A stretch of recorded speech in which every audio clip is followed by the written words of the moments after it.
Yo, how's it going, everybody? I'm Artorigold, and today we just got the patch notes for Season 3. This will be live on February 7th, so I wanted to just take my time, make a quick video on all of the balance changes. There are some other stuff in here if you wanted to check it out, but it's whatever. I don't care too much about all that stuff. The new map is kind of cool.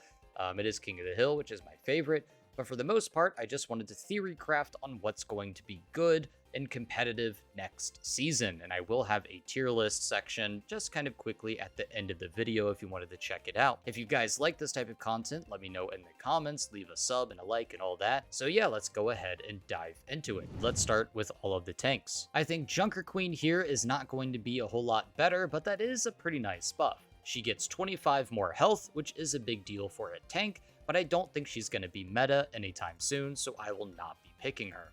Orisa is an S tier hero who got a pretty good nerf here. I think she gets a little bit less ult charge and a little bit less damage, but she's still pretty good. All of her cooldowns and abilities haven't got affected too much, so yeah, I don't think this hero is going to be dropping anywhere from the S or A tier. Next up is Ramatra, who got a really bad nerf. I think this makes Ramatra really bad. So basically, your ultimate isn't infinite anymore. You have a 22% ult maximum uptime, and that sucks. That is devastating. The ult even takes longer to get. So yeah, Ramatra getting nerfed big time. This is devastating for anybody who likes Ramatra, which is a shame because I do think the hero is a lot of fun. But hopefully they compensate this because I think this hero is now probably C tier, maybe even worse. Next up, we have Reinhardt. Basically, TLDR, charge is a little bit better, but who cares? It's not like you're charging off cooldown. Fire strike damage at 100 is really good. If you hit 2 fire strikes in a row, that's 200 damage. That can kill squishies. And the damage on the direct hit of your ultimate got nerfed by a lot, but they did give you a bit more stun time on it, so maybe it kind of works itself out. The ult got increased by 12%, so you don't get it as often, but you get your ult pretty quick, and you have the more damage with Fire Strike, so, maybe it'll be okay. And here's an interesting thing, is the knockback on your left click got reduced by 40%. Now, the reason why that is significant is because if you were in a 1v1 with an enemy Reinhardt, there was this tech that you could do every time the Reinhardt hit you with his left click. You could time your spacebar jump at the exact moment that you get hit. That pushes you and makes the knockback actually push you away from the Reinhardt, making it so his follow-up attacks cannot hit you because it actually gives you enough distance to where you're out of the range of the Reinhardt. I haven't tested it, obviously, because the patch isn't live, but that is potentially a huge loss, which is very unfortunate for those of you who knew what I'm talking about here. That's a pretty bad nerf or buff. I guess it depends how you look at it. So that's something to keep in mind. Either way, Reinhardt, still pretty good. Not amazing on certain maps, just more situational on the map, Next up, we have Roadhog. 2 more seconds on the ult. That's not going to make Roadhog any better. It's whatever. Yeah, I mean, I don't know. It feels kind of like pity points to me. It doesn't feel like that's going to do anything. And then, of course, another kick in the gut. They nerfed the ultimate, which really sucks. Sigma, ult increased by 7%. Whatever, that's okay. They just want tanks to get less ultimates. I guess that's fine. That doesn't really change Sigma all that much. Next up, we have Winston. This is a really bad nerf, but having the bubble get killed a little bit quicker is definitely not good. It's only 50, so maybe it's okay, but this still really sucks. Next up, Wrecking Ball. Wrecking Ball got buffed. I actually think Wrecking Ball is a lot better. He's definitely going to move up on the tier list. Not by a lot, but he's definitely better. So 600 health, 100 armor. Now he has 450 health, 100 armor. So basically what they're doing is they're removing the health and turning it into 150 shields, just like what Zarya has. So this means that he can heal himself, which is exactly what Wrecking Ball needs, because he's a very independent hero that goes around and doesn't really get healed by his allies, but instead goes and gets all the health packs. And so this makes him even more independent because that's 150 rechargeable, regenerating health. So that's really good. That's a big buff for Wrecking Ball. And then, of course, the cooldown on his pile drive, 2 seconds. That's pretty huge. And then, of course, it makes the minefield down by half a second, so the mines come up a little bit quicker. And, just like everybody else, the ultimate got nerfed, which is fine. But honestly, 2 more seconds on pile drive and half a second on the arm time on the mines makes it so you can kill people with mines a lot easier and pile drive more often, which is your signature thing. and this allows you to have more survivability. Wrecking Ball is going to be really good.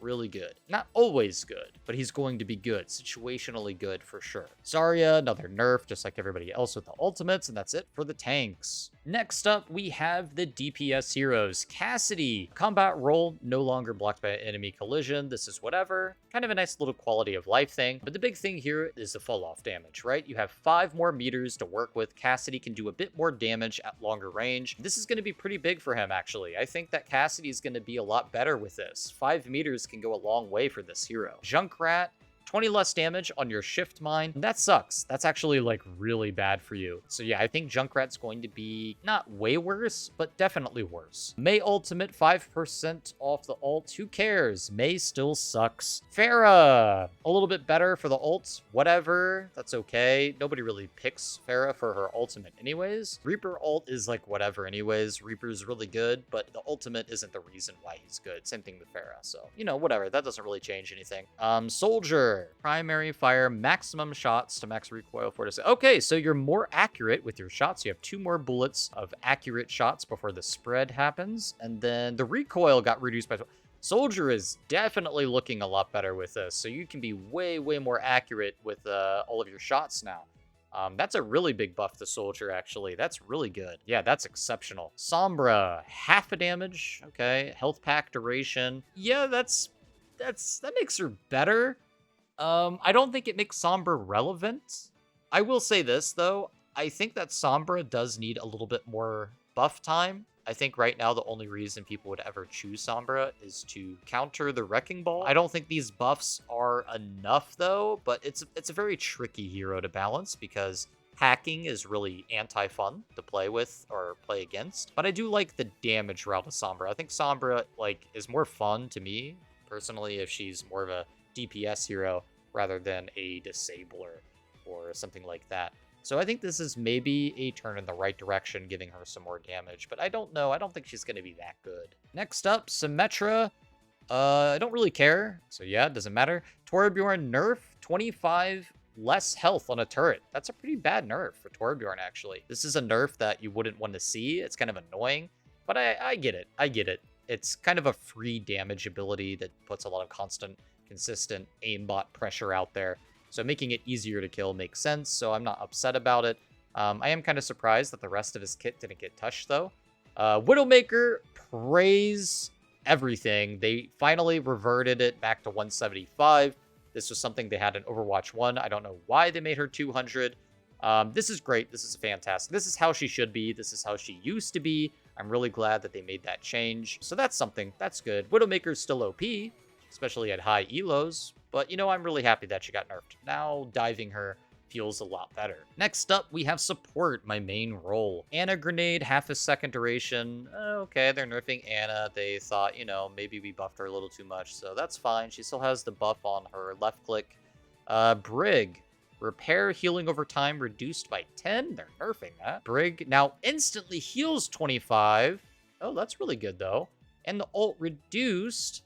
This is an interesting change. So, healing over time with Brig, they reduced it by 10, and then made it an instant 25 heal. That's really solid. That's going to be really annoying if you're playing dive heroes like Genji, and somebody just gets an instant 25 heal from the Brig. Yeah, that makes Brig a lot better, actually. I think that's a pretty good change. Having the ult more often is also really good. I don't think Brig is going to be meta. I don't think she's going to be A tier. But she's looking at maybe C tier. That's pretty solid. That's pretty solid. But here's the thing. It's still situational, right? Like, I wouldn't pick her on a lot of maps. She's going to be a lot better on King of the Hill and, you know, close quarter maps. But yeah, she's not going to be really good on all these, like, really long sniper maps like Circuit and Rialto, Junkard Town, etc. But that's a really good change for her. Next up, Lucio. Ultimate cost reduced, but they're buffing Lucio. Okay, more ultimates? Sure. I don't know why they're doing that, but sure, I'll take it.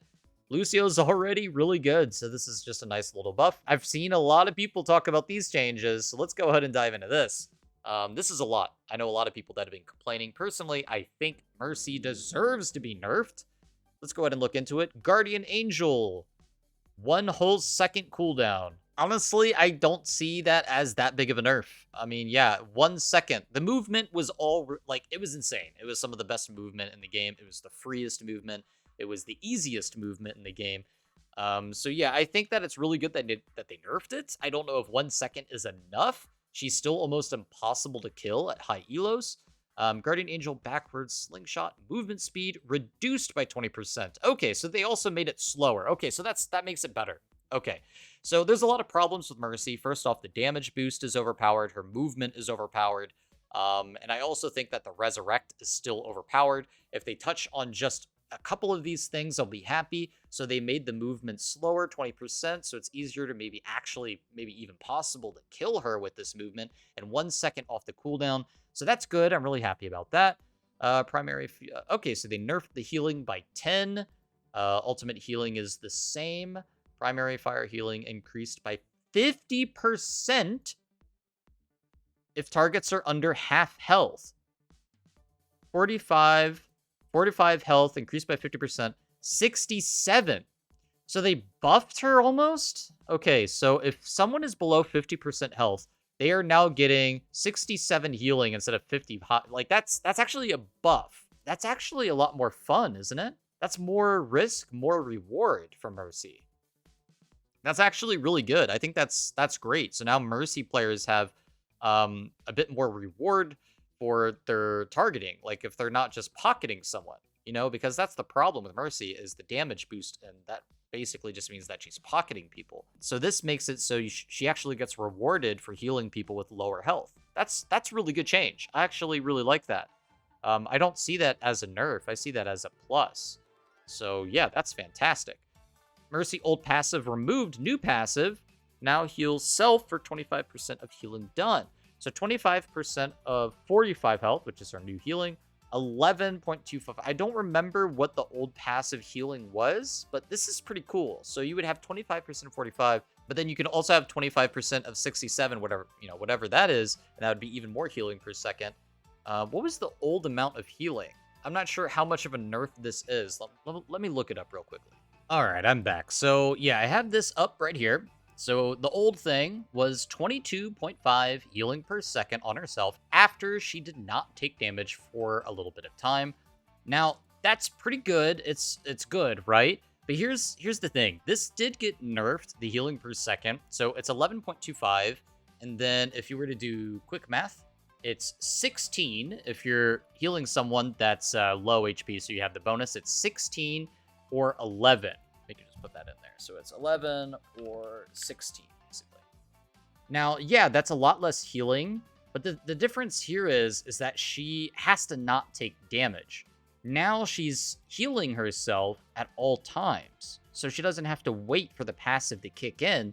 The passive is just always going. So it's kind of like a side grade. Honestly, I think this could be better. So if people aren't missing and people are shooting you, and you're just able to heal through it because you're healing your ally, that's really good. You don't have to wait to not take damage and heal a lot. Instead, you just consistently heal through it. I don't think these Mercy changes are as crazy as these people are. Like, I looked at Twitter and like the forums, and people were like freaking out. I'm gonna boycott the game because of these nerfs and changes. It's nowhere near that level. She's honestly got a lot of good stuff in her kit. This is actually kind of cool. These are a lot of buffs to Mercy that I like because it's kind of more skill based. So yeah, I don't think Mercy's dead. I don't know if she's an S tier hero. She probably is, though, as long as her damage. Yeah, they didn't change her damage, but she's still an S tier hero. Okay, yeah. So yeah, she got nerfed a little bit. She's still an S tier hero. Her blue beam wasn't changed. So all these changes are kind of cool. Honestly, I kind of like this. This is a little bit more higher skill ceiling and more reward for her healing. And I do like that they're nerfing the movement, but I don't think this is enough to really make that big of an impact. And this healing is honestly making it so the movement changes, like, it doesn't matter because you can just heal through the damage pretty easily. So yeah, I think Mercy mains are freaking out for some reason. I don't know. This is fine. This is completely fine in my opinion. 2 more things. More ultimate as Moira, whatever. And 5 more ammo for Zenyatta. Not that big of a deal. That's like another full right-click charge before you need to reload. So that is kind of nice, but I don't think it's game-breaking or anything like that. So yeah, overall, I think if we were to put a tier list here, this is what the tier list would look like. Anyways, that's it for this video. If you guys have some comments, you want to talk about my picks in the tier list, this is purely just theory crafting. Until the patch comes out and I get to play it, this is just kind of how I think it's going to look like. So make sure to get in the comments, let me know, we can talk a little bit about it. And until then, I will see you guys next time. Peace.